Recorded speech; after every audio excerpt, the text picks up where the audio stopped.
মাথায় একটা প্রধান মানে কারিগর হচ্ছে মনিরা মিত্র আপা, রেশমি আপা।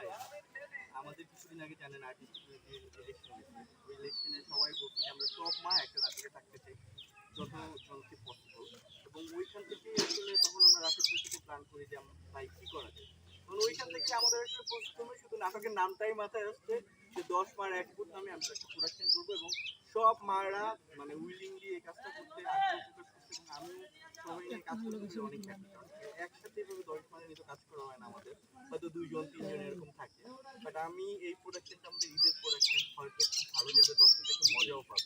আমি আপনার কাছে আবার আসবো, আমি মনিরা মিঠুর কাছে যেতে চাই। আপনারা তো আসলে অনেকজন মা এবং প্রত্যেকে বিভিন্ন সেটে বিভিন্ন সময় বিভিন্ন শিল্পীর মা হিসেবে কাজ করেন, কিন্তু একই সঙ্গে একজন ছেলের মা কাজ করছেন। আমরা দেখতে পাচ্ছি যে খুব আনন্দ মুখর একটা পরিবেশে আপনারা কাজ করছেন, কেমন লাগছে?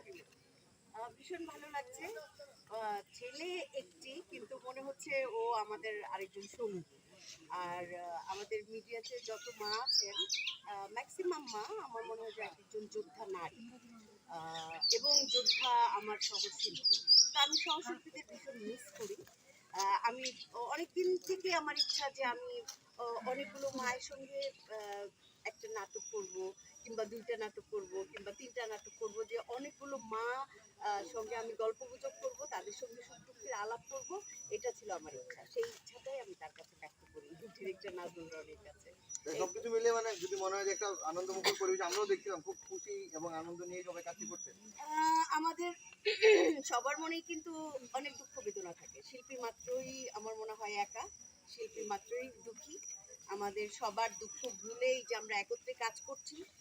সবাই কিন্তু সবার বিভিন্ন সাংসারিক ঝামেলা ঝামেলা সব ভুলে গেছে। এইখানে আমরা সব প্রচন্ড অট্ট হাসি দিচ্ছি। ডিরেক্টর আমাদের উপরে বিরক্ত হচ্ছে।